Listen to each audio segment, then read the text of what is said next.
Hello all. അപ്പോൾ നമ്മുടെ junior ഇൻസ്ട്രക്ടറിൻ്റെ classes നമ്മൾ ഇന്ന് സ്റ്റാർട്ട് ചെയ്യുവാണ്. സിലബസ് ഞാൻ ഓൾറെഡി ഷെയ്ഡ് ചെയ്തായിരുന്നു. അപ്പോൾ സിലബസിൽ നിങ്ങൾ കണ്ടിട്ടുണ്ടാവും, നമ്മൾ 8 മോഡ്യൂൾസ് ആയിട്ടായിരുന്നു സിലബസിനെ ഡിവൈഡ് ചെയ്തിട്ടുണ്ടായിരുന്നത്.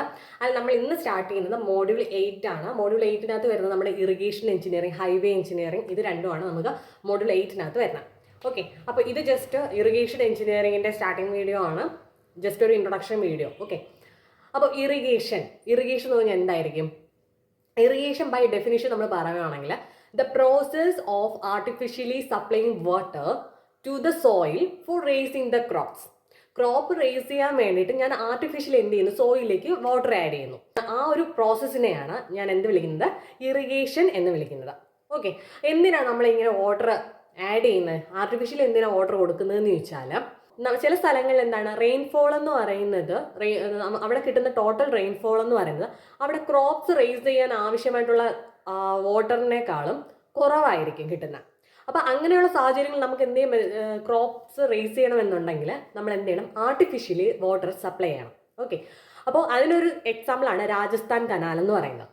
ഇനി രണ്ടാമത്തെ നെസസിറ്റി ഓഫ് ഇറിഗേഷൻ എന്ന് പറയുന്നത് നോൺ യൂണിഫോം റെയിൻഫോൾ. ഇപ്പോൾ ഫ്ലഡൊക്കെ വരുന്ന സമയത്താണെങ്കിൽ ഫ്ലഡ് വാട്ടർ നമുക്ക് സ്റ്റോർ ചെയ്ത് കഴിഞ്ഞാൽ നമുക്ക് എന്ത് ചെയ്യാം? ആ വരൾച്ച വരുന്ന സമയത്ത് നമുക്ക് അതിനെ റിലീസ് ചെയ്ത് കഴിഞ്ഞാൽ നമുക്ക് ആ സമയത്ത് എന്ത് ചെയ്യാം? ക്രോപ്സ് റേസ് ചെയ്യാൻ പറ്റും. സോ ഇങ്ങനെയുള്ള സാഹചര്യങ്ങൾ നമ്മൾ എന്ത് ചെയ്യും? ആർട്ടിഫിഷ്യൽ ഇറിഗേഷനിലേക്ക് പോകും.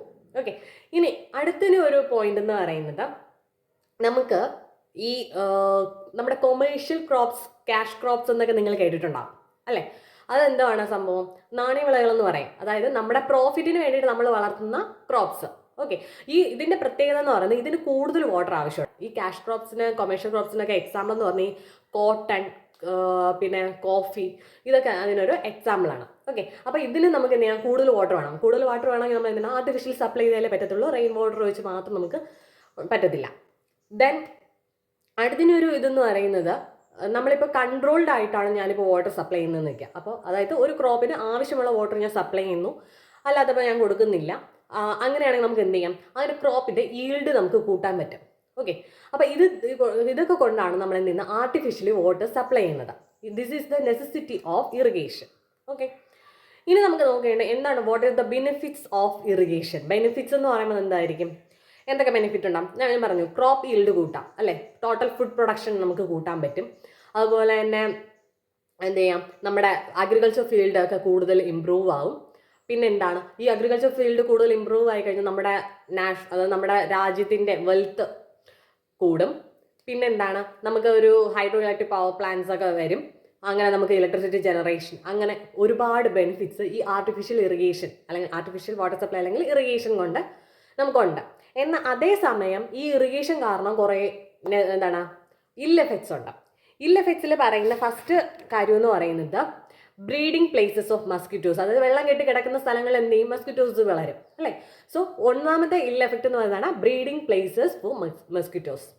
ഇനി രണ്ടാമത് പറയുന്നത് വാട്ടർ ലോഗിങ്. വാട്ടർ ലോഗിങ് എന്ന് പറഞ്ഞാൽ എന്താണ്? നമ്മുടെ ഈ പ്ലാന്റിൻ്റെയൊക്കെ റൂട്ട് സോണിൽ കൂടുതൽ വാട്ടർ ഇങ്ങനെ തങ്ങി നിൽക്കുക, അതാണ് വാട്ടർ ലോഗിങ് എന്ന് പറഞ്ഞാൽ.